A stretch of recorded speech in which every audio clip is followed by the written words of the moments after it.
Assalamu alaikum, everyone.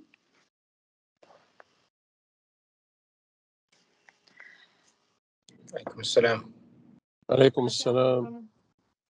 وعليكم السلام. Hi, welcome everyone to the first Investor Roadshow for Inv-X. My name is Sarah Mukarram Siddiqui, and I'm really honored to be part of the Inv-X team in the capacity of Chief Marketing Officer. I'm just going to do a small introduction in Arabic before we continue our session in English. Okay. السلام عليكم جميعا. حسوي مقدمة صغيرة بالعربي والباقي إن شاء الله حنكمله بالإنجليزي عشان الكل يقدر يفهم. أنا اسمي سارة مكرم صديقي وأنا المدير التنفيذي للتسويق هنا في Inv-X. معاي المهندس نعمان علي المدير التنفيذي والعقل المدبر وراء فكرة Inv-X واللي حيكمل معاكم باقي السيشن إن شاء الله. إذا كان عندكم أي أسئلة يا ريت تخلوها لنهاية الاجتماع. ممكن تكتبوها في الشات بوكس أو ترفعوا يدكم في نهاية السيشن. Coming back, Inv-X is the first B2B integrated circular supply chain digital ecosystem. I would like to request you all, before proceeding with this session, to kindly go through the confidentiality agreement. You have already accepted this when you registered for this webinar. This is the agreement. If you can please go through it again.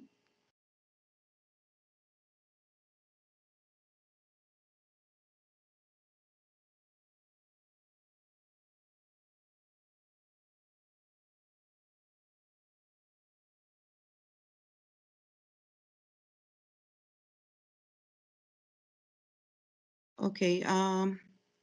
Now I would like to request Norman to take over and take you all through the solution, the whole solution. Norman is the founder and the brain behind the solution Inv-X. I'd request you all to listen to the team as the Q&A session shall be at the end. You may raise your hand or write your question in the chat box. Thank you, and over to you, Norman.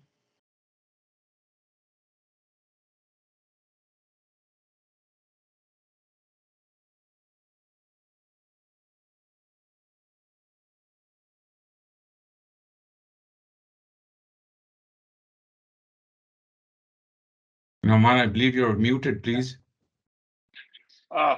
Thank you. Thank you. I said so many good things, and I was on mute. Okay. So again, let me start again. First of all, thanks to Sarah for the introduction, and a big thanks to everyone who has joined in. It's a privilege, it's an honor for us that you have taken the time out. It's a weekday, it's the end of the day. Obviously, everyone would love to go back home or at least be with the family. So we thank you for the time. As Sarah mentioned that since this is a concept around integrated circular supply chain, and this is something that we have worked on for the past 1 year, and I have worked on a little bit more than that. The conceptually, it started somewhere around third quarter of 2021. And along the way, I found very good people who supported the concept, who loved the idea, and who, we joined hands. And this is where we are now, that we are ready for the world to showcase what we have been doing and how we plan to actually disturb the overall supply chain sustainability arena. And when we talk about disturbing our someone, can everybody be on mute, please?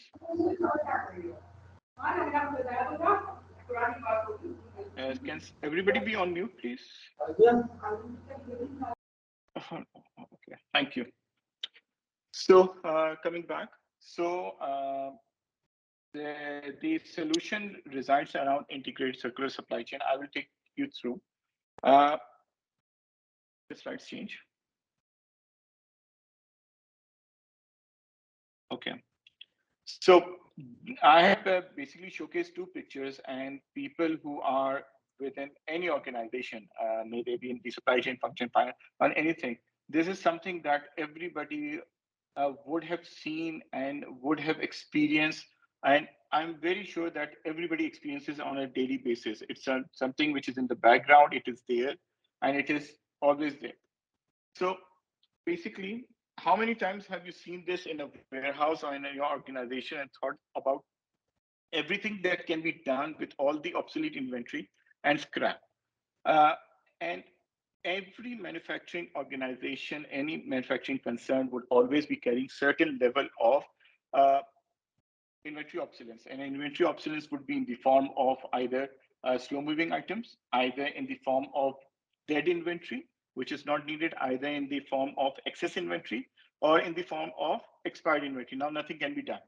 On the other hand, there will always be an entity who might have the totally different, the 180-degree scenario that they are short in inventory. So the reasons which causes the inventory excess or dead inventory or slow inventory, the similar reasons also causes the other flip side of the scenario, which is that they either have less inventory or they don't have the inventory or they are delayed in getting the inventory. So these are all the very relevant issues that the upstream supply chain have always faced. And when I say upstream, upstream means the manufacturing side of it, and the downstream would always use the finished good and the distribution part of the supply chain for me. Uh, moving forward, so what is it that is done with all these kind of excess inventory or unwanted inventories within any entity? And I'm not just talking about manufacturing. It can be like the second picture, wooden scrap. It might be a project which was done on the facility and now you have leftover, or there was a project site, construction site, anything it can be. So these scenarios are there in all shapes and form in every entity, in every business, in everywhere. So what is basically, how do we have managed it? How do basically companies look into it, or how do they manage it? Okay, so the slide is there. So most prominent is that they talk to the supplier. Can there be a refund? Can they return it for a refund? If you have extremely good relationship and the supplier sales targets have been achieved, they might consider you. But anyways, after a sale is done, after materials delivered, rarely I have ever witnessed that a supplier will agree to lift of the good inventory because of you made a wrong order or something. And why would they give you a credit or reduce their sales at the end of the day? Or in certain areas, there might be a potential of diverting the inventory, that a similar item can be used in some other formulation with a certain fine tuning or something. But again, usually during my tenure in the supply chain industry, which is more than 20 years, what I have seen is that maybe 5% maximum, or a little bit can be utilized by diverting the inventory in other formulation and other production lines. Sell at discounts. This is more to do on the finished goods part of the inventory, that you try to discount it off, give discounts to the retailers, to the distributors, the wholesalers, that, okay, lift this inventory so that it is pushed into the market. More common is either to auction it or to scrap it or to donate it in certain scenarios. Donation is usually done in the area of IT scrap, what I have witnessed and seen. That old computers and everything, the printers usually, I've seen companies that for years and years they are piled up in a back room or something, away from the eye, away from the people. It's always lost and forgotten, and so it can be donated. But the most common thing which is done is to do nothing. Usually organizations, because it has been brought in and everything, they try everything. At the end of the day, usually it gets expired, it gets bad, it gets thrown away. Once it is provisions is made into the accounts books, or the policy as per the inventory handling policy. For example, after 5 years of dead inventory or 2 years of dead inventory, you can throw it away, or you can do something disposal. A lot of companies do is they hire companies they pay them to pick up these inventories and take it away and do whatever they want. So this is the mechanism which is usually there. Now, what we found out and what we have tried to work on is to change this. And why this current method is done, because what is there right now is that the supply chains of organizations are traditional and they are linear mechanisms. So they have a linear mechanism. Something is coming in and something is going out. So it's a linear mechanism. And this is why, very proper way of managing obsolete or obsolescence is not there, or is not prevalent in the industry. So,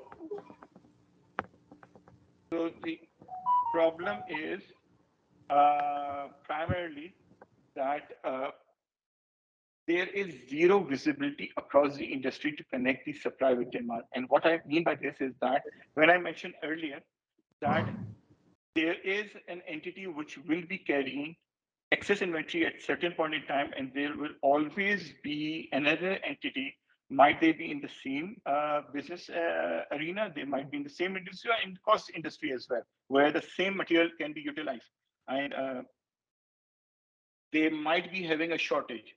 But right now, there is no mechanism, there is no method to connect these different supply chains to create a visibility to break down the walls between different supply chains. So what we are proposing or what we have brought to the table is that how about we start to reuse or repurpose inventory obsolescence within the supply chains. And the keyword here is the supply chains. I'm not talking about your own supply chain. I want to, you know, go beyond your supply chain. Start talking to all the different supply chains which are there within the boundaries of your country, maybe cross-border even, So the concept of Inv-X is to create a connectivity, a holistic global supply chain who can talk to each other, who has the transparency, and who can basically move around, repurpose the inventories within supply chains. And when we were working on this, so the concept of circular supply chain came into in light, and we started studying that as well. And basically, circular supply chain has a concept, it's a closed loop supply chain, but it is the issue with circular supply chain is that it is still, the traditional inward looking, that it looks inside the organization. They try to find solution within the own organization. So what we basically propose, or what the underlying concept of Inv-X becomes, is that one man's trash is another man's treasure. That someone's excess or someone's unwanted inventory might be someone else needed or very urgently required inventory. Because of certain delay from the supplier, production, suddenly the demand has spiked and now you don't have the raw material. Many things, there are numerous reasons that can cause all of this. So the solution that we are proposing is that there will always be a certain entity who has a certain excess who can do away with it because their cash is, hold up in that. So that entity will be the seller organization. On the other hand, someone who probably required something or they are looking for certain items would then become the buyer organization. And so the seller and the buyer are then connected via our platform, our Inv-X. And earlier I mentioned that it's a B2B digital ecosystem. So the platform is there, but what makes it into a complete ecosystem? And we'll be touching that very soon as well. So what has happened is that the buyer and seller through the platform of Inv-X can communicate, can talk, and can share what they have access or what someone else is needed. And across different supply chains, there would be a potential of someone disposing of their excess, while on the other hand, someone would be more than happy to get that. And usually someone is not needing it. So you can potentially get it at a better price and everything. But there are certain things which are very needed for such a kind of transactions, for such a kind of exchange of materials. So for that, what we have done on the platform is that, as have been continuously mentioned, that it is a B2B marketplace. So inventories can be posted, inventories can be searched, inventories can be tagged, and can be engaged with, and these things. So, and can be bought, can be put into a cart, can be into a wish list, and the transactions can happen. But it also has the capability that since someone is selling it, you can do negotiation on the platform directly. There is no need to pick up the phone or anything. a complete audit trail and a complete digital trail would be available, that if someone has posted for a certain material, for example, sodium hydroxide, someone has quoted 1,000 riyals or $1,000 per barrel, you can obviously go back and give a counter offer. No, we can take it for 650, for example, then a counter offer comes. You can negotiate, or you can finalize the payment terms, you can finalize the shipment mechanism and everything. So the negotiation module is there. It has the option of creating an RFQ. And when I say an RFQ, for example, you are needing of something and it is not available on the platform. The platform functionality doesn't stop over there. We have the capability on the platform that you create your requirement and you float the RFQ. You request every member entity on the platform that can someone spare, for example, isopropyl glycol you need, for example, you urgently need, for example, 50 kg. And you request this onto the platform and you ask this. And against that, you start getting responses that, okay, we can spare you at this price. These are the quality certificates for these. This is the MSDS. This is the technical data sheet. So everything would be visible on our platform. It is not something like, you're trying to sell a refrigerator or something. If it is an inventory item, it comes with every detail will be mapped down onto the platform of what is the pack size, what is the customer, for example, what is the state of it, what is the packing, it is in a barrel, it is on a pallet, it is in a bag. Everything would be mapped out onto the platform when we will be doing inventory listing. So ERFQ is there, and the last but not the least key functionality is the auction. For example, now you have something, and I initially showed the example of the wooden pallet.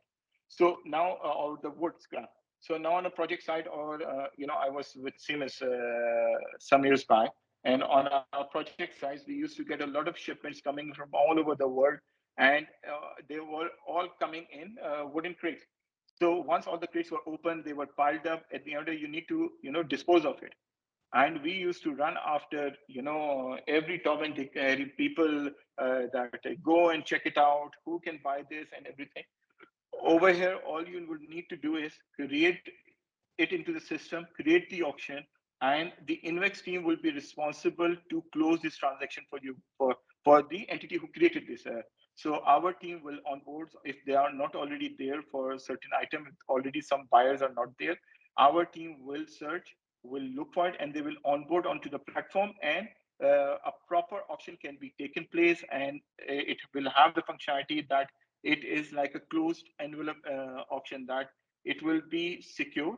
The price if someone is quoting, it will not be even visible to the one who created the auction. It will only get visible once the deadline is passed, and then it gets open. So it would be like, a committee is opening all the seed envelopes. So that kind of auction shall be created e-auction. To add on to this, a lot of organizations, basically, they are working on Oracle, they are working on SAP, they are working on Dynamics or any other ERP system. Our team has built in the capability that Inv-X can be integrated with these ERP systems. So the EDI interface is there. So for example, if you have posted certain inventory item onto the system and it is integrated, there's the integration done, and you are using it, automatically the quantity of that inventory can get updated into the system through an EDI interface. And last but not the least, key features is the mobile app. In this age of digitization, the information needs to be quick. Nobody will wait that you go into a warehouse and you see, this material needs to be there. And just a second, can you give me a second? Just a second. I'll be back in 2 seconds, please.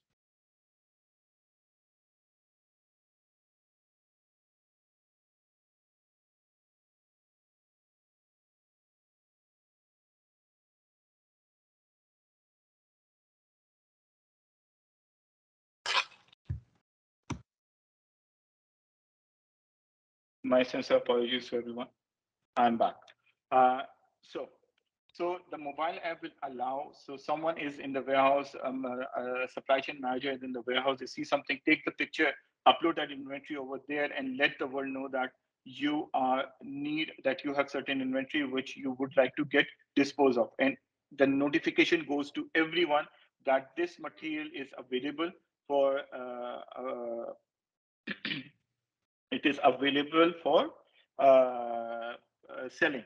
And so anyone who is needing it, they can then go onto the platform, they can select it, they can buy it and do the transaction.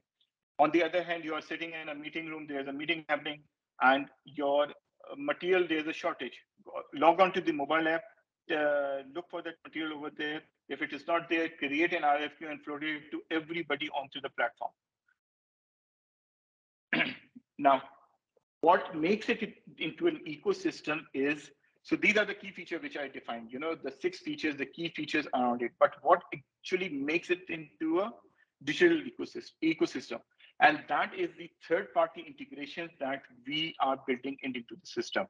And the first one is that any material that is being sold or bought needs to be transported. So we will be building in integrated, we'll be integrating it with logistics companies. So you can request for road transportation, you can request for items to be moved from one location to the other, and it can be done through the system. If, for example, you want a temporary storage space, so you can also get temporary warehousing space on through the system as well. Payment gateway will be there, or payment integrations will be there, how to make these payments, so it will be integrated. So a complete setup would be there, digital payment solution will be available. On the other hand, the third integration would be insurance. These are high value items, these are inventories. If certain case, if an entity doesn't have coverage or something, we are right now in talks with a few insurance companies within Saudi Arabia to bring them on board so they can, the buyers or the sellers can, through the system, get insurance onto these items or materials there and then. And last but not the least is quality inspection. So now if you are getting something from someone, obviously there usually is a requirement to get it verified if it is in good condition or not. We will be bringing on quality inspection companies onto the platform, and you will be able to get your material inspected, get quality certificated, get it tested, everything. So that would be available on the system. And this is how it becomes a complete ecosystem, that it will be a one-stop solution of managing or transacting inventories between different entities.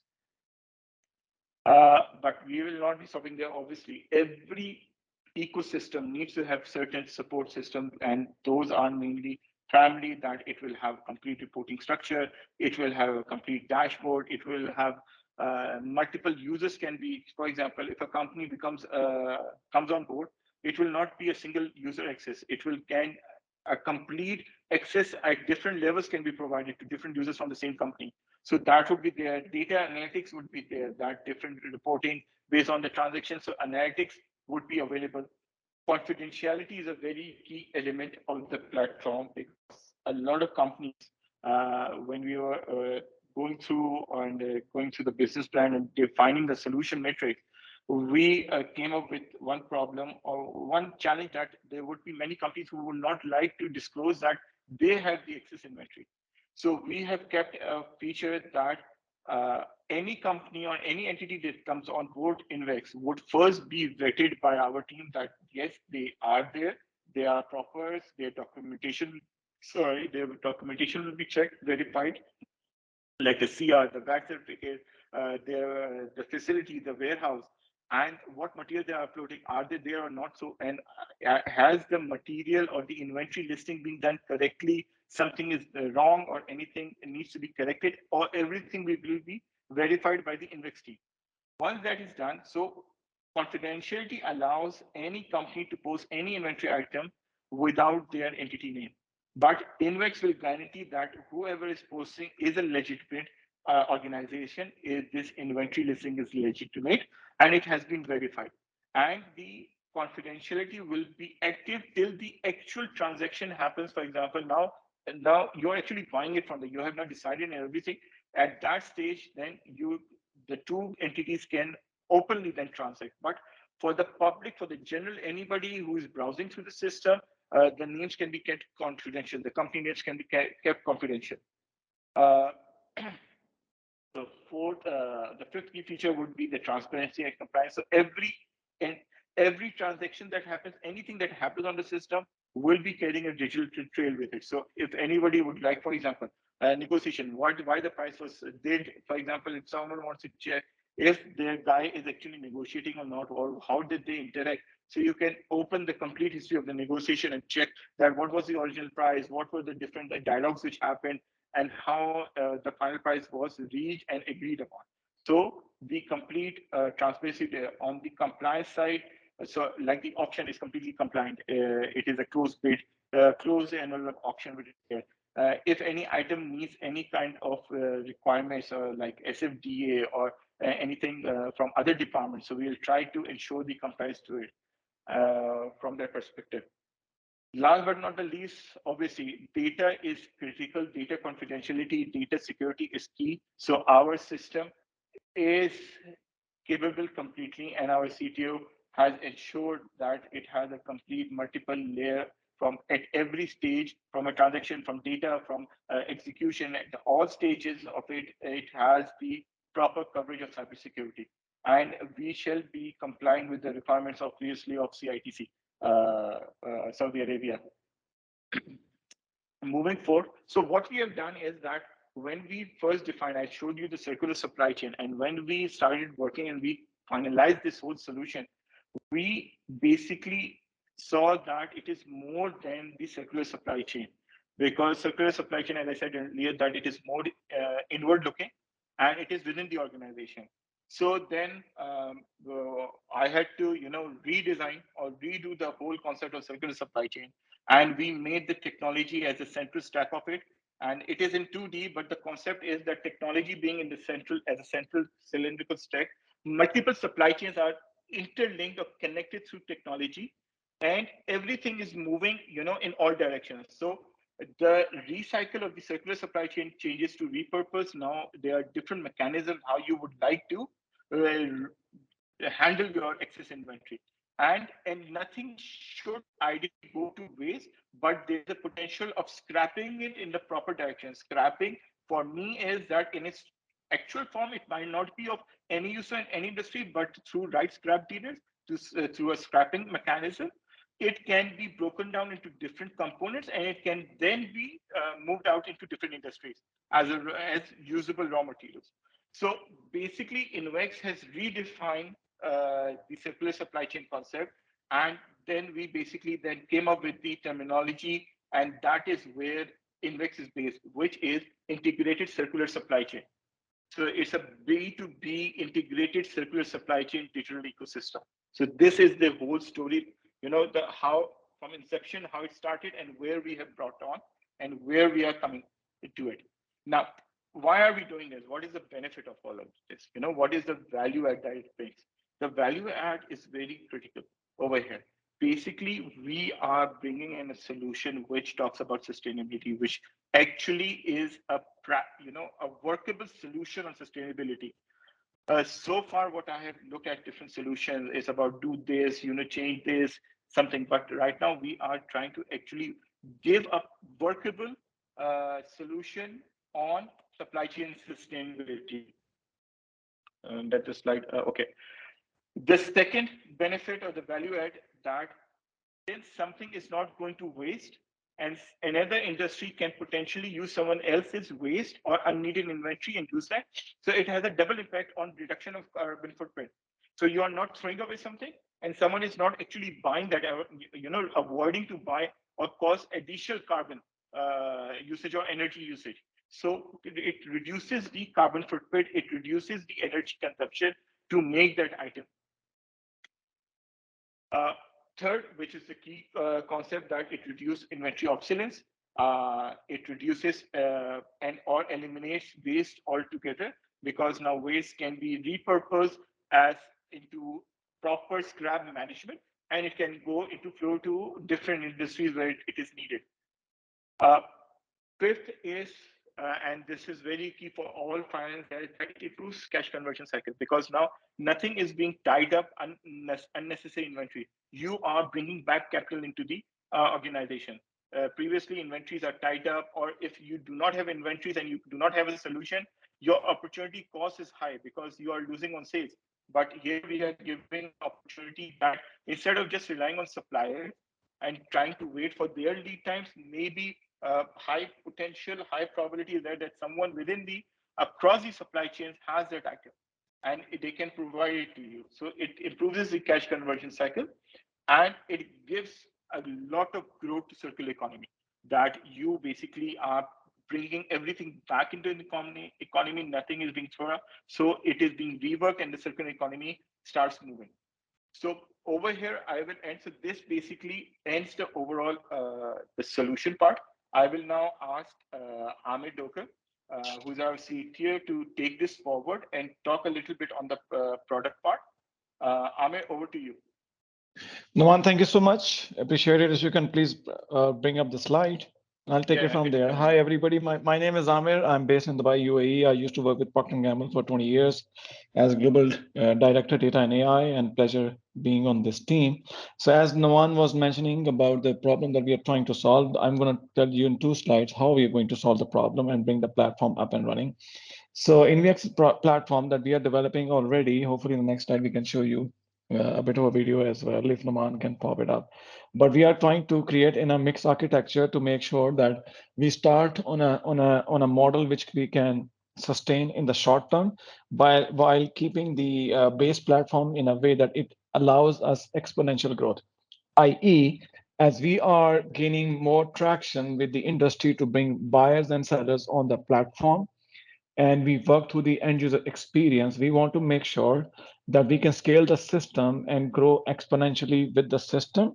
And that's number one. Number two, we retain the user through the end user, brilliant end user experience, I would say. That's number two. And third, and the most critical part, that the system becomes the integral part of the business processes run both on the the seller side as well as on the buyer side. And that is where the persona part comes in. So we will have a buyer persona, seller persona, as well as the administrator persona. Happy to add more as we grow through it later on. But we want to make sure that this information stays on your fingertips, so you are able to use it on your big screen desktops or laptops, or on the tablets devices, and so on and so forth. We're going to make sure it's enabled, because one of the key use case that we want to enable is, most of the time when you have a raw material, it is stored in warehouses. We do not want you to take the pictures and then bring it back to the screen and then load it. We just want you there and then identify it, take the pictures, put in the information, and voila, it is online, and you can just go and directly make it, publish it for all the buyers to see. Naman, if you can please flip to the next screen. So therefore, what we have done already is that, as part of the product, and to make sure that at least we can enable our end user experiences, that we have already worked through the minimum viable product that is already up and running for us. And now what we are doing as part of this team is to bring this minimum viable product to a full-fledged solution. What you see actually on the screen is hopefully it will come back soon. What you were seeing on the screen is an actual snapshot of the system. That's what is being enabled by the full front and the back end development. We are on track to launch the first version of our system within the next 90 to 100 days. So we'll have the demo up and running. And obviously, we'll keep adding more and more features and the third-party integration that we would want to enable. I'll let Naman talk about a bit more on that. And because that is going to be a significant part of our competitive advantage that our platform will offer. Okay, so that's what I would do. And Naman, please let me know. Yeah, so I'll go on mute now, and I'll let you play the video. Thank you so much.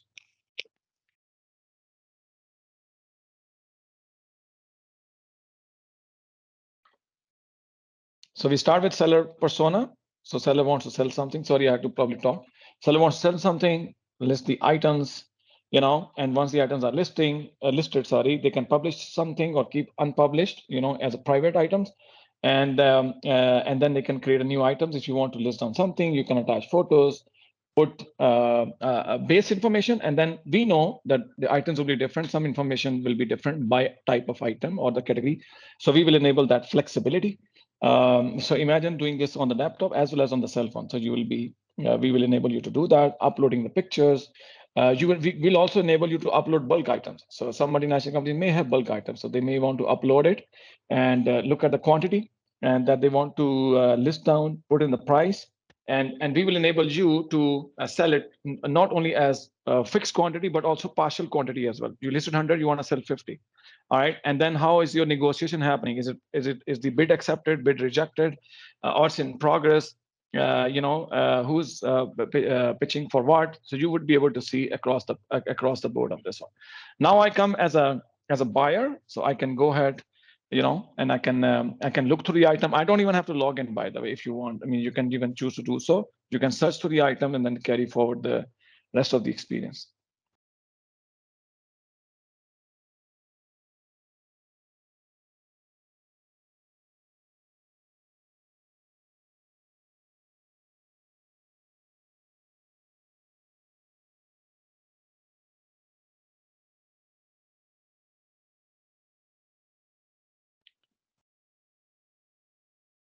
And remember, one person can be a buyer and a seller at the same time. Okay, so you might be selling something, but at the same time buying something. Okay, for different use cases.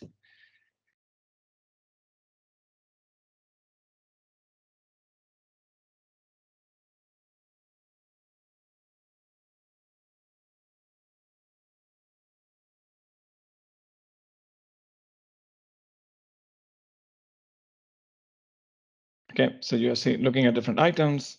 And this is a chat option, by the way. So you can, if the seller allows, then you can chat. We would obviously ensure the privacy. So if the seller doesn't want to disclose the name of the company or the name of the person who is listing this thing, we will protect it. We will mask it. You wouldn't be able to see it. You just have to enable that. And once, and you will be able to have your cart. You will also, in the final version, have your wish list. And you will be able to get information. If anything in your item in your wish list is now enabled, or somebody selling it, anything on that. And then the administrator admin would be able to see the statistics. What is the selling? What is the trend? And what item is being listed in which country or in which city, by which industry, so that we are able to run a proper CRM process as well in case we can help the people list down any of the items. So that's what we would do. So I mean, happy to share with you the current MVP, but there's a lot more work to be done on this one. There's a lot more to come on this one. Now you can see the bidding process as well.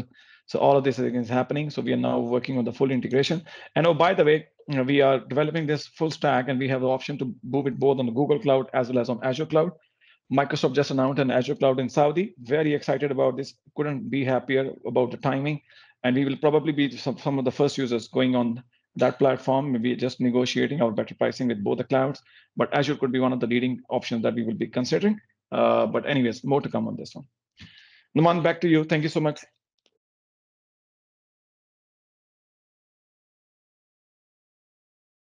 Good. Okay. Thank you, Amit. Wonderful. Let me then share it again. Just a second, guys. Stop sharing. Hang it again. Fine. Is it visible now? Yes, it is. Okay. Okay, perfect. So thanks. So basically, we are at a stage that last year we started working. We wanted to understand how the user experience would be. So we went down, and with the support of Amir and his brilliance, we were able to create the minimal viable product of the mockup platform. And what you saw as a video is the actual MVP, which is up and running, which is there. But as of last month, we have initiated the full-fledged, full version of the platform. Is under production right now. It's being built. And out of the different sprints, the first 2 sprints have been completed. And the target date for this completion is we are pushing Amir, and Amir we have full confidence in Amir that we'll be able to bring into market our platform in May of this year, inshallah. So it will be there up and running, and hopefully we will be again talking in April when we'll be approaching it. In May, we'll be launching it up for the Saudi market. So now moving forward. So what is the competition landscape? Are we claiming that we are the only one who is doing this? To a large extent, yes, we are. And there is a sound reason for that. What we have come across for the last more than 12 months, we have been looking around, talking to people, talking to the certain consultants who are working in the sustainability area in the US and the Europe, and we have not been able to find a holistic solution. What we have been trying to bring to market.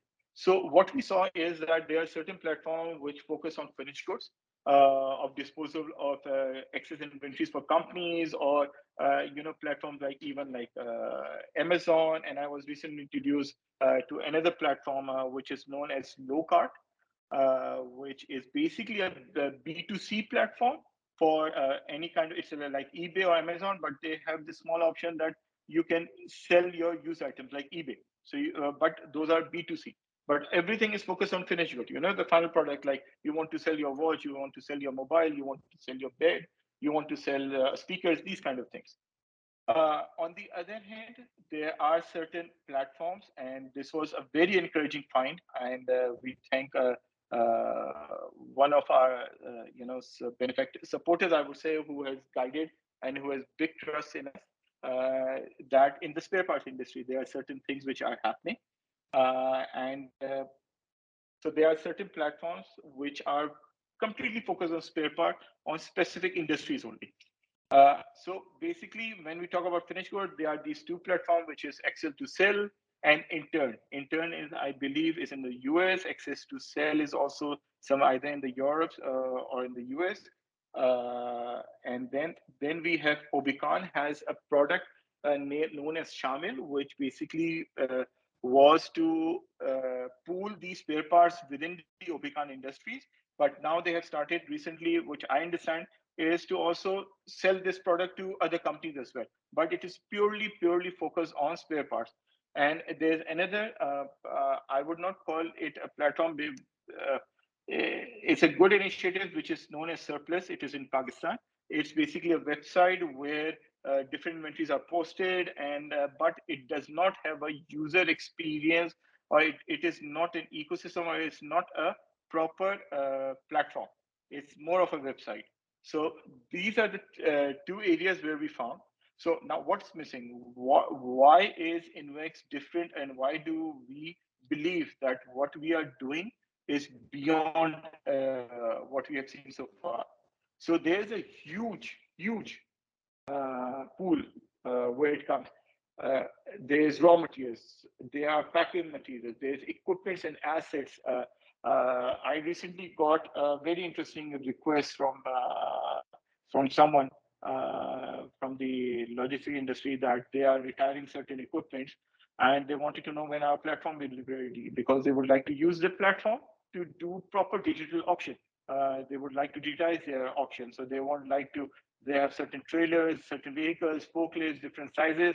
So they don't want to do the traditional kind of a way, but they want to digitize this process. So equipment and assets is a very big area.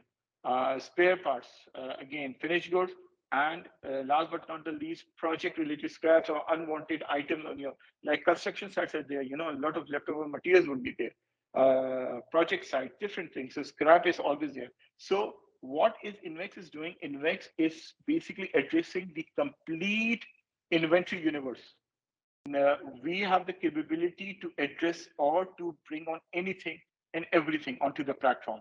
Fine. So there is no limitation to it. So, but we are not stopping here. We want to go beyond this, and this is where we are talking about a B2B. So OEMs can be there, suppliers can be there, traders can be there, who can take these inventories from you. Inventory repurposes or will be over there on the platform. But more importantly, as I mentioned earlier, the integrations would be there, the insurance services, 3PL services would be there, warehousing and pre-inspection, pre-shipment inspections will be available on the platform. But we go beyond this. And this is where we would like to also integrate or bring in the capability that anything which is going through our system, we would be able to quantify it from an ESG. ESG is environment, is social and governance certification, which nowadays in Saudi Arabia and to a large extent in UAE as well, it is being made mandatory. It's in the process of making it is something that it is a requirement for all the listed companies to go for an ESG, not a mandatory, but it's a preferred evaluation that you need to do. What is their number? What is their rating on it? And obviously, we will be able to quantify if something is going or reprocessing or repurposing through our platform. What is the impact on carbon footprint? How? So we are already working on this. On the sustainability algorithm to be built into the system. So that is being there. And so far, we have not seen anywhere else something like this being happening, which we, inshallah, we are bringing into the market.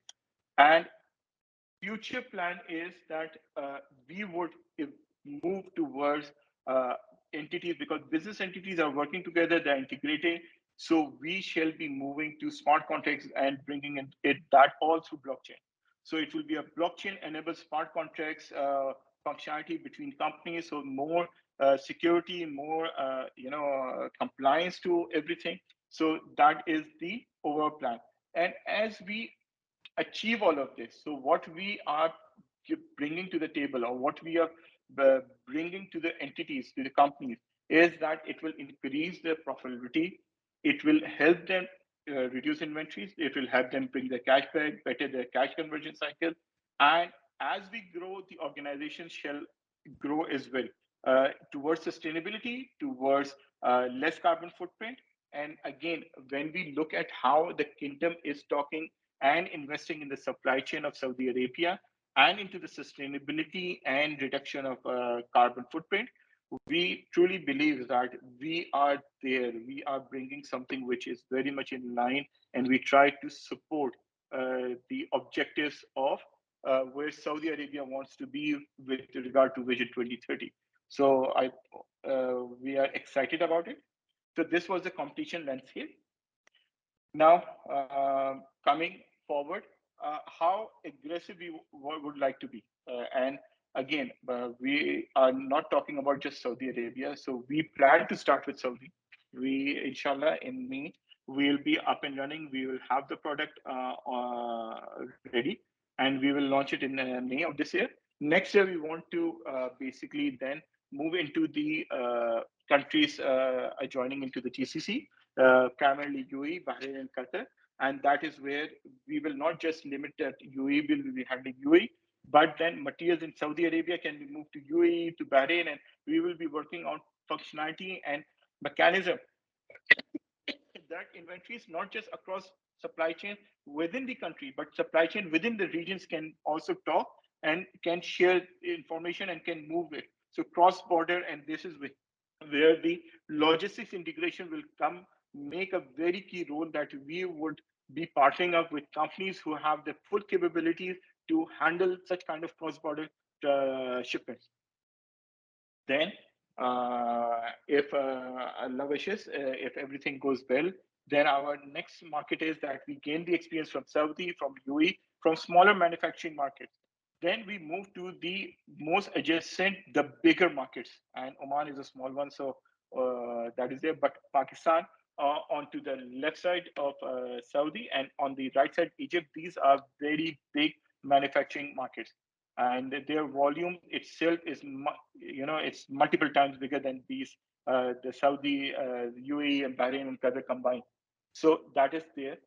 Then 2026, inshallah, if we have the right support, if we have the right trust, and everything goes well as planned, as our business plan, then Turkey, and then eventually India. India, to enter India, you need to be more mature.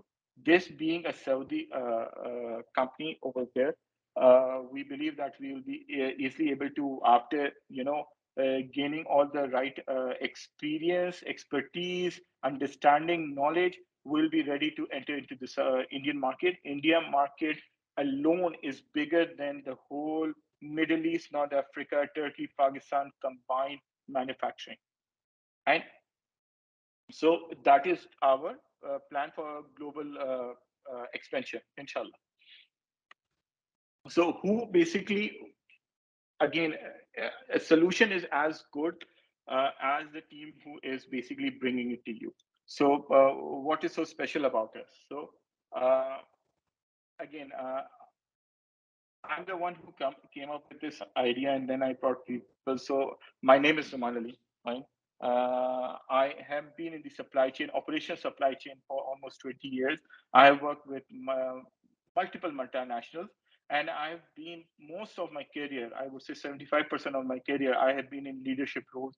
Then when I say leadership roles, I have been heading supply chain. So I've been heading supply chain and managing all of these almost from the age of 27. So I work with Coats, I work with Unilever, I work with Aventis, Sanofi, Sandoz, Sherwin-Williams, Middle East Specialized Cables, these things.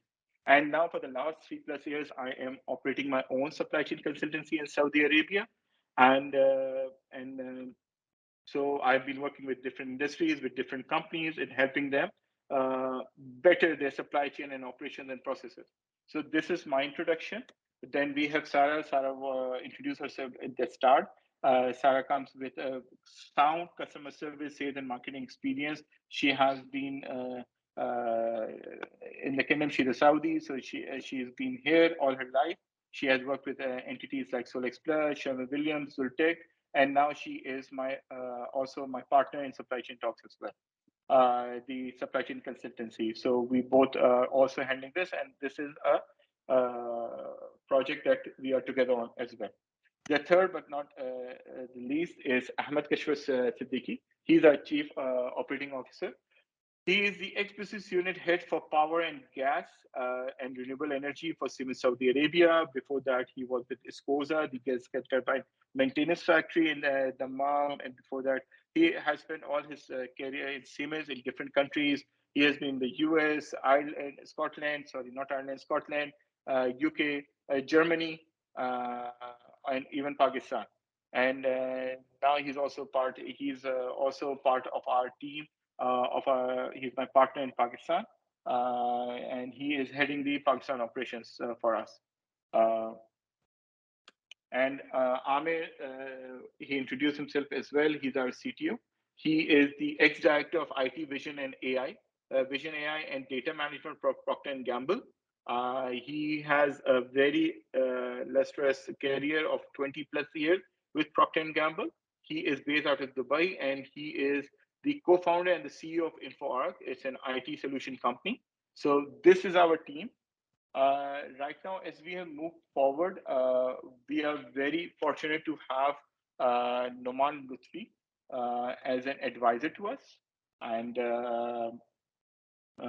so Noman is, from a supply chain perspective, he's one of the big guns or the gurus or the giants of supply chain. And that he's also my teacher, my mentor, and my ex-boss from Unilever. He is right now the chief supply chain officer for Ismail Industries in Pakistan.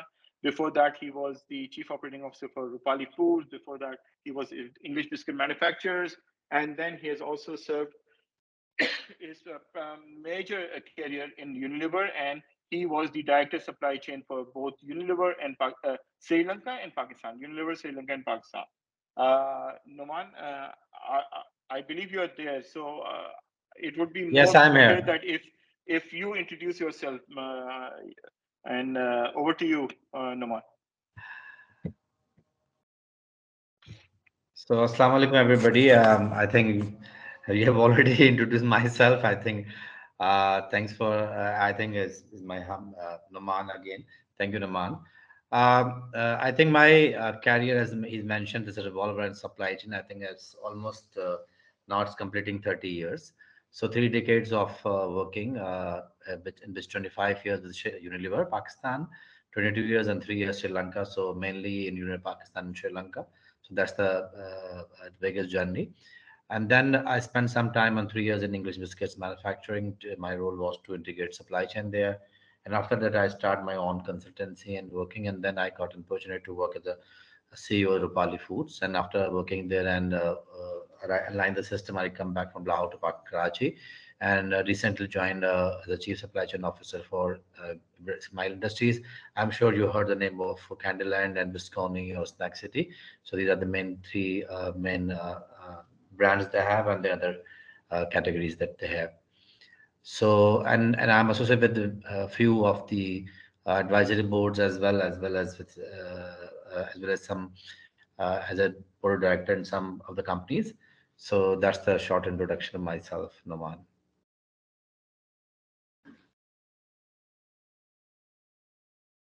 Thank you very much. So moving forward, so this is our core team. Obviously, we have other team members who are in the background, who are supporting us with building everything. So the software side, the IT team, our social media team, our HR and everything. So they are all there. So the team is there who is managing things. Coming back to now the main question, the main thing, that what as a startup, as a solution, what does it entail? Why would someone would like to invest? Yes, the first part of that question, the answer to that question is that yes, it is a solution, it is there, and uh, we have run through certain very before we did this session, we have had multiple sessions with industry leaders, with chairmen of different group of companies, with owners of companies, and we have presented a solution. And we wanted to understand that is this something that it is just us who believe that this is a viable solution, or uh, the other parties who are actually living every day or who are directly impacted as business owners, as company owners, group owners, or group leaders, do they also resonate with this? So the answer that came back was a big yes.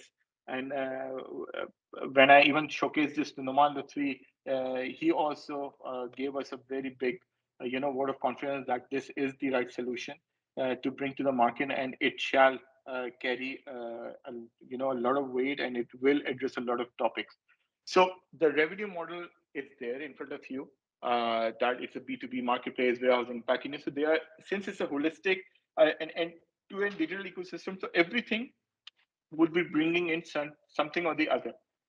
But let's put some numbers onto the table. And these numbers have been gone through very, these came out as big surprises for us. We never thought that it's such a big topic from a financial perspective as well. When I started this topic, that has nothing to do with, earning or something. I wanted to bring a practical solution. See, spending 20 years working in the industry, working in supply chain, I was looking back and thinking, what have I got to show for it? For my years, what am I giving back to the fraternity of supply chain? And so the concept of Inv-X started from there as a solution, but then it became bigger and bigger, and it became it became a more of a sustainable business model as well. So here it is. So there's approximately $7 billion worth of inventory obsolescence. And this is at a 10% of available market size. So we are not talking about the full. The full is huge. If we talk only about Saudi Arabia right now, so the potential inventory obsolescence every year, which happens in Saudi Arabia alone, is approximately is around 1.6 billion of inventory obsolescence, which happens dollars in Saudi Arabia alone. And this is again from a 10% market size share. We are not talking about the full. And and when we look at the MENAP region, Middle East, North Africa, and Turkey and Pakistan, so what we are forecasting or what we are looking at, that approximately $7 billion worth of inventory is either lying in warehouses unused, or are getting expired, or being thrown away, or obsolescence is happening for this. So this is a huge number. What we propose is that we would try to target 10% of the market specific to certain industry. We start off with certain specific industries which are interlinked or which overlap when it comes to raw materials, similar industries, so that we do not want to, go into, for example, in a certain industry, for example, we tackle the automotive industry and we are talking to FMCG. They are not directly linked, so we would be starting off by mapping out similar industries and bringing on board entities from there. How would we earn? So any transaction that goes through our platform, we would be charging on an average a 6% transaction commission. And this will not be charged by the buyer alone or the seller alone. This will be split between the buyer and the seller, because both of them are benefiting. One is able to recover money against the obsolete inventory, while the other one is able to get what they were looking for, were able to acquire the required inventory. So both are benefiting. So why should only one pay for the other's benefit as well? So it will be split evenly across both entities. What we are seeing for Saudi Arabia alone is that a 5-year revenue model is there, that in the target is to achieve around $12 million worth of revenue. And that is the transition year 1, year 2, year 3, year 4. And with the right support and the right team, we are very confident that this is achievable and it can be done. Again, we are the first movers. We have the first mover advantage. There's no other solution available in the market which provides a solution across the board, across all inventory types. So that is where we come. We have the first mover advantage. We are basically filling in a gap, a void, and we are bringing in a solution where there is a big need of a solution. As soon as this will be available, and when we started talking to certain, with supply chain director, with supply chain head, with finance director, or suddenly, more ideas start coming up from them. Okay, you can use this in this area as well. You can use this. This can also be used in certain manner. So this is the overall. So over here, I say a big thank you to everyone for listening to me for a little bit over an hour. So a big thank you. Now we are practically open for any Q&A, any comments, any inputs. Before I go that, okay. So what we are looking for, it's an investor roadshow. I forgot the most important part. So right now, this is more of a friends and family investment roadshow. We are not looking for something big. We have a certain target in mind. It's an FNF, friends and family. So we are looking for, our target is anywhere between $100,000 to $150,000 to support us from May onwards, to support us on the launch of the product, to establish the launch, to help in the final launch. And our pledge amount per person, what we have identified is that a single pledge would be from anyone who would like to become as an investor on this platform would be a $10,000 against a safe note. Safe note would be based on future equity, that once the company gets evaluated, based on that, the $10,000 would be defined into an equity share into the company. And it will be obviously provided against safe note. More details of how this would work and everything would be with the parties or with the individuals who would like to pledge or would like to come on board as FNF investors. And we will go into one-on-one sessions with them and cater to all their queries. So any query related to that would be done on a one-on-one basis. Otherwise, at this moment, we are open to any comments or any feedback, any questions, please. The floor is open for everyone. Thank you. Thanks a lot. And we can, any queries after the session as well can be sent out to info@inv-x.com. So the floor is open, guys. Thank you very much for listening to me.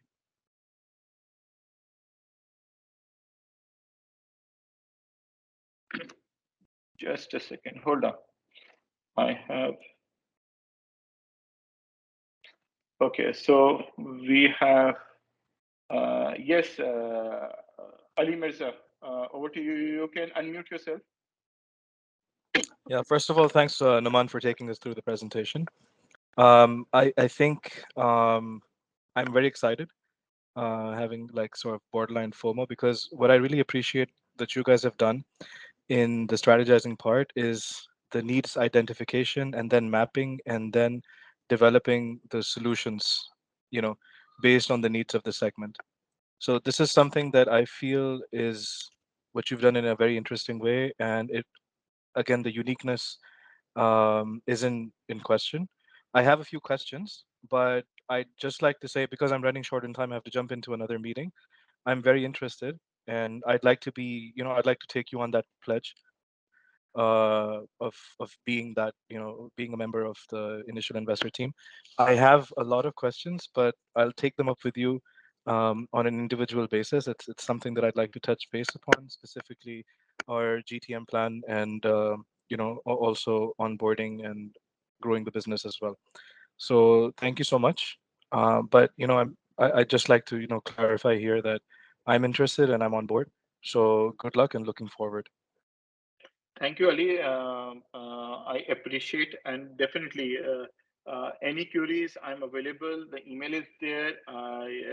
You can, after the session, you can reach out to me, and I will be more than happy to entertain all questions. And a big thank you that our first comment came out with a pledge as well. So we look forward to have you on board, inshallah. Thank you. Yes, Vakashe. Thank you, Numan. I think I share the sentiments. So first of all, thank you for inviting. It has been a pleasure.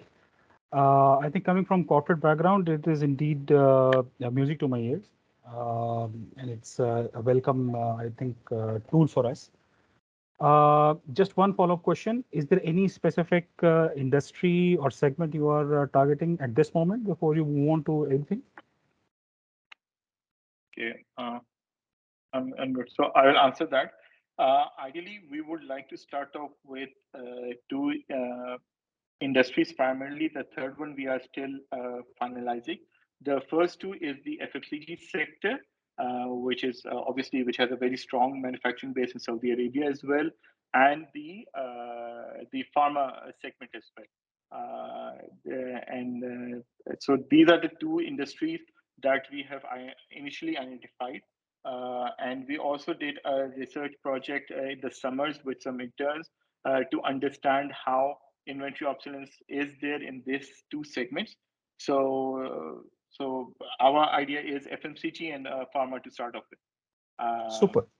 That's Thank music. You. That's very nice. Thank you. Thank you, Naman. Yes, Momit Iqbal, please.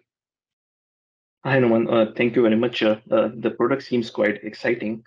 I have a few questions around the model, and I have also some questions about the valuation, but that, like you said, we'll take one-on-one.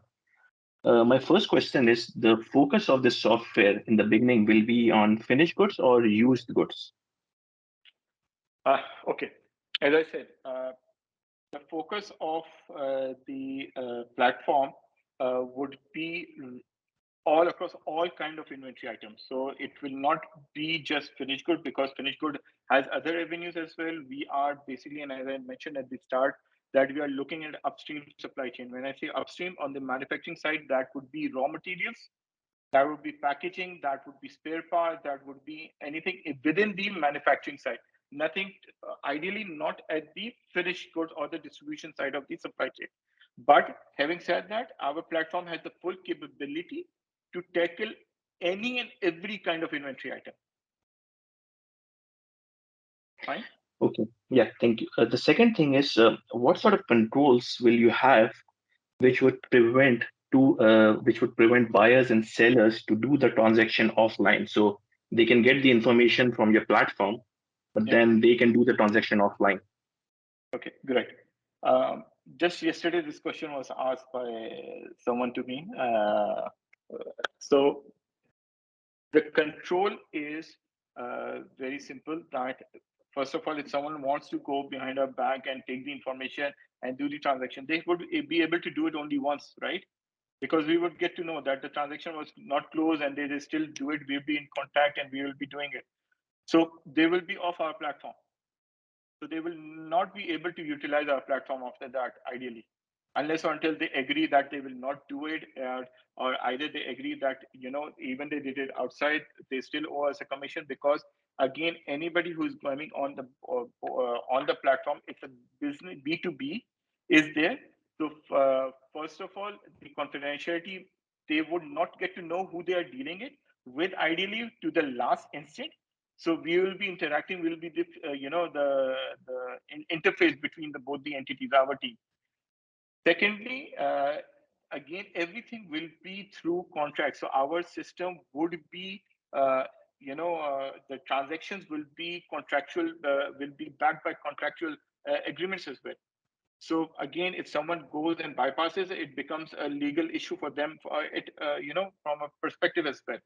And So this is how we'll try to. not to forget that we will also be bringing in insurance part as well. So think of it like Amazon. We will be offering end-to-end experience. So you may, let's say, flunk the system one time, but you wouldn't be able to do it all the time because you need end-to-end experience multiple times. So contractual, end-to-end experience, and insurance is going to be the hook that we would keep in the system to make sure that this is good. This does not slip out of the system. Yes, thank you. Sorry if I can ask one more question. This 6% margin which you were talking about, what sort of liabilities or services will be included in this 6% margin, or it will just be a platform usage fees? And like you said, that you will have any ancillary services like transportation, safety checks, quality checks, and everything. The third-party integration services would be separate to this, so that would be completely separate. The 6% is helping them to liquidate their items. So it's not just the usage of the platform. Our team will be supporting them. Will be there. They will be extended arm. So, for example, if certain item they post, for example, you post certain item XYZ, but there is no direct buyer, our team will be responsible to ensure that you are able to liquidate it. So we will go out and find who might be in need. We'll be talking. We'll be bringing on board potential buyers for that. So we will be providing you a complete closure of your transaction. So it's not just the usage of the platform. It is actually ensuring that the transaction gets closed as well. Okay, got it. Thank you. Yeah, thank you.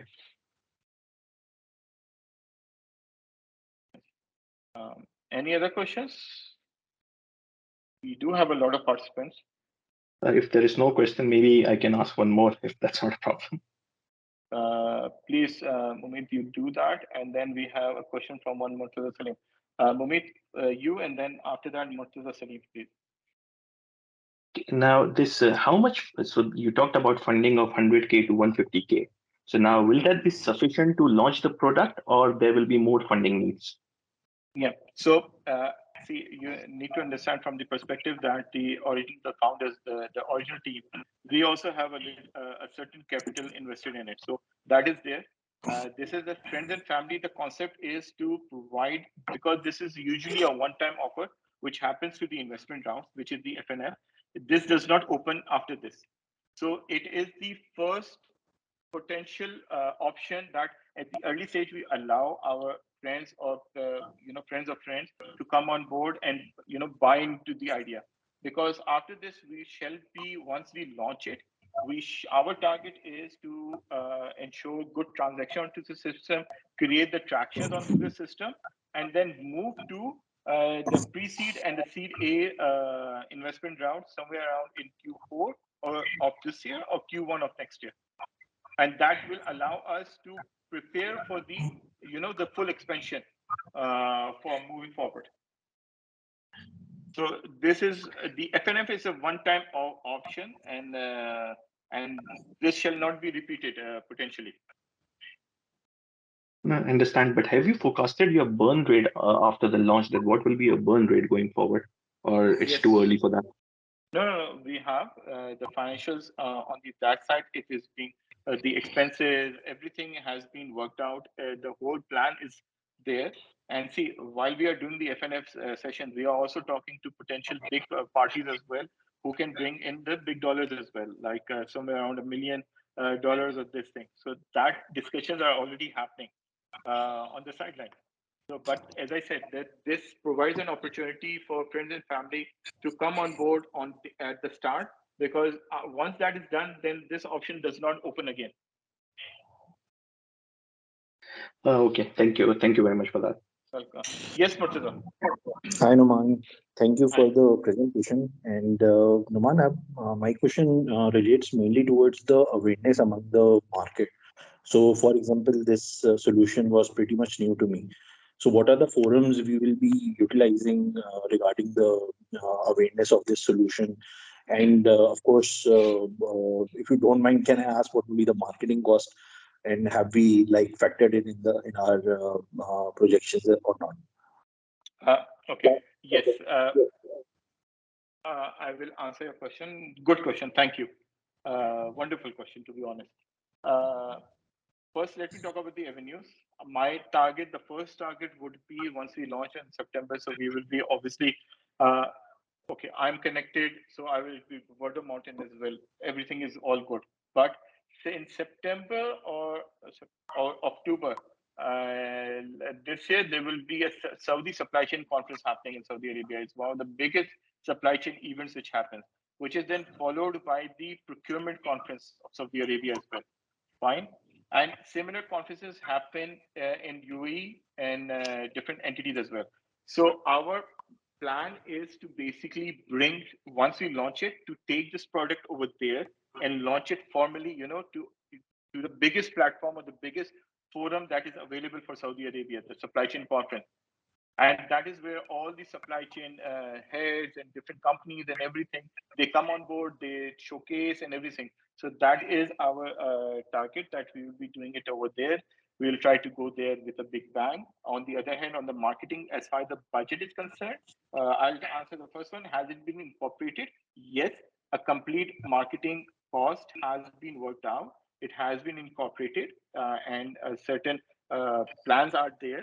So it is, as far as what is the budget, again, that is something that at this stage we will not be disclosing. This would be more on the session where, once if someone come on board, then, we potentially will be able to disclose this to them. But not publicly, we would not like to disclose at this stage right now.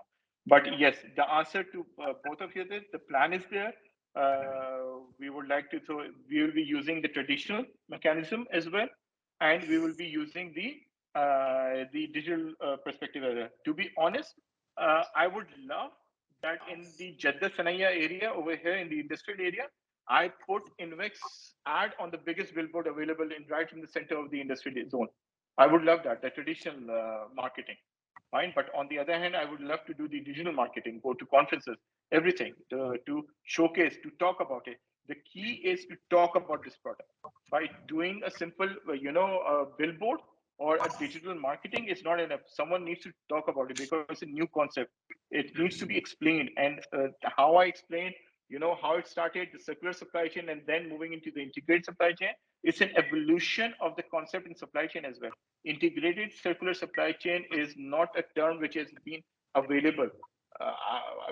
Few months back, I had to write an article on it, at least post it to my network about what I mean by integrated circular supply chain. So I believe that I have kind of coined a potentially new terminology for supply chain. Yes, indeed. And yeah, thank you. Thank you you. for the answer. Thank you, Matsula. Thank you. Anyone else? Salman Khan, there is a chat. Okay, I'm missing some chats. Okay, hold on. Najia Shamri, thanks to Man and team. And sorry, I need to drop off for my repair. Okay, Basil, I have to drop off for another meeting and we'll reach out to you soon. So, Basil, is there Subhan will send something for the questions in email. Ali, is there Salman Khan?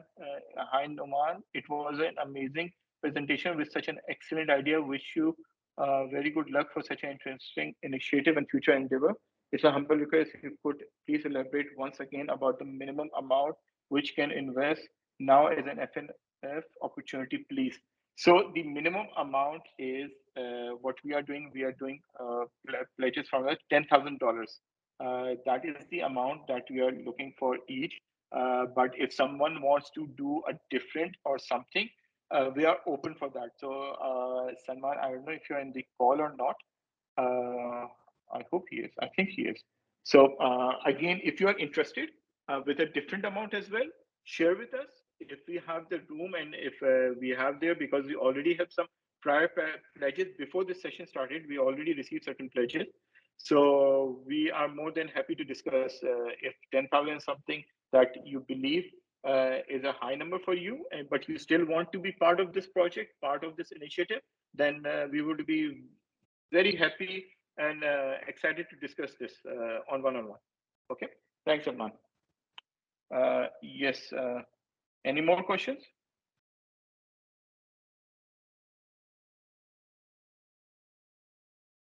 Yes, Mohit, you have.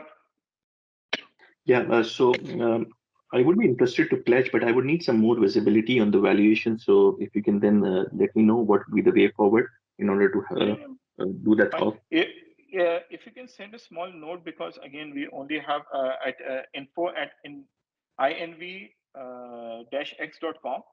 So I would be very appreciative so that we know your how we can reach out to you over phone or something. So then we can set up a session with you. Okay, we'll do that. Thank you. Okay. Yes, Akbar, over to you, please. I'm scared of Akbar. Okay, let me introduce Akbar. I believe this is Akbar Khan, right? Yeah, this is Akbar. Hi, everyone. Okay, so hi, I will introduce Akbar myself first. Akbar is the guy who pulled me into supply chain. Akbar is my first supply chain boss. So he is a dear friend, he is a boss, he's a mentor, he's everything. When it comes to supply chain, if it was not for him, I would not have been in supply chain. He saw something in me 20 years back, and he thought that I'm more of a supply chain guy than an engineer. And here we are today. Thank you, Akbar, for joining in. Over to you, please. Thanks for making me sound more older. Thank you. No, I think it's a great initiative, and it required, I think, this penetration into this market, definitely, no doubt about that. We've been looking at obsolescence since we started into supply chain for a long time. The only question I have is that, how would you differentiate between traders versus actual buyers or users of the materials? Okay. Thank you, Akbar. The answer for this is that when I showed the comparative landscape and we mentioned traders and OEMs and everything, so that is a plan. But when we will start off, our focus will only be on manufacturing company or the users of the company.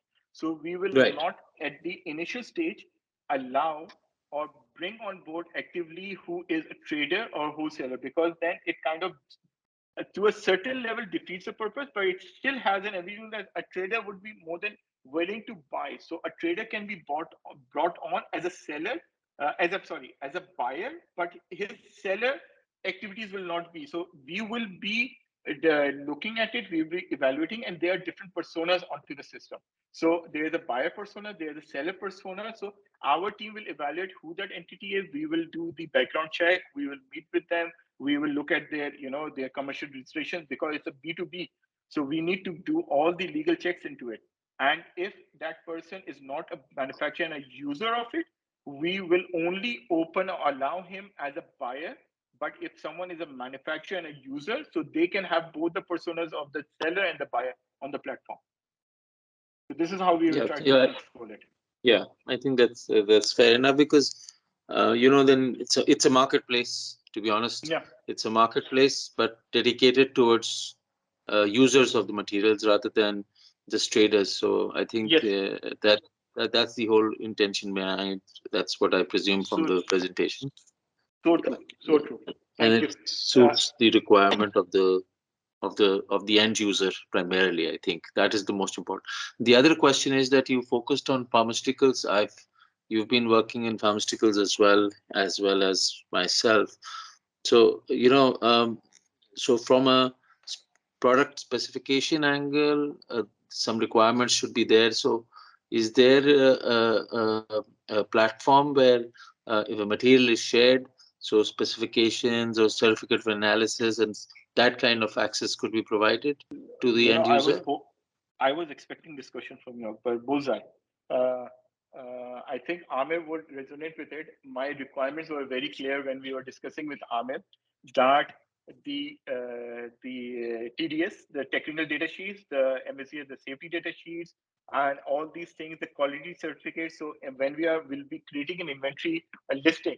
So these 3 documents have to be uploaded as well for that item where it is needed. Fine. So people will be able to check it. The field will not be just like writing something isopropyl glycol. Our team, if someone is right, so our team, the customer service team, our team will go and we will populate the complete details of that item by looking at the technical sheet, the CAS number, the actual scientific name of the material, because someone might not be looking for a trade name. They would be searching it from, the scientific name or the molecule name.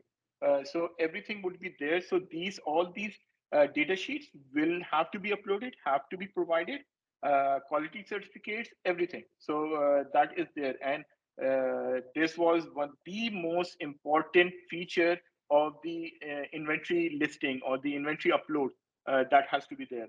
That is there on the platform. Fair enough. Thank you. Thank you. I think these were the questions. Yes. I think I'll touch base with you separately, Noman. Yeah, I'm expecting around, Akbar, mashallah, you are heading the whole MENAP region for EBIT and everything. So at least 50,000 should be from you. We'll touch base, inshallah. Let's see. Inshallah. Okay. Thank you. Thank you so much. Yes, I think great effort. Thank you, Akbar. Thank you. It means a lot coming from you. It means a lot coming from you. Faiza, over to you. Your hand has been raised. Faiza. Yes, hello. Thank you, Naman. First of all, many congratulations on getting to this stage. Really, I have been, it has been going on for months. I know things have been brewing and we have been in discussion. So I think a fair round of applause is, punch required for you and your team to get to this point. So well done up until now. And as you know, many of them already raised this point. I would like to know more about the legal and financial aspects of the company, especially the projections and cash flows and everything. But that is, of course, for a separate call. That being said, I must say that it really is a very innovative idea. At least it's not being practiced here in the GCC. I know there are some competitive products in North America, I think a few in Europe, but really new for here as well. So well done. The moment you told me about this, I was already sold. So this is for the purpose of, for this call. Yes, I'm here, but I've been hearing about this idea. I really liked it from day one. Kudos for that. And I would very much like to pledge, except that I have a few questions on valuation and everything, but consider me there already. So if you want to put my name down, you're more than welcome for that. Thank you. Thank you, Faiza. And obviously, any questions, anything, I would be more than happy to answer in full details. So absolutely. All right. Well done. Thank you. Thank you. Thank you. So any more questions, any more comments or anything, or we can call it a night then? I think all is good. So just a second, there is something. Yes. So the email is there in the meeting chat as well, info@inv-x.com. So any queries, reach out to us. Fine. Thank you, everyone, for joining it. It was a great session, a lot of good questions, a lot of, and we are happy that, and it gives us more and more confidence that we were able to cater to the questions, and the questions which came, we had already looked into. So it provides us a good insight and a boost of confidence for us. So many thanks for joining in. And we hope to hear from you guys. Thank you. Take care.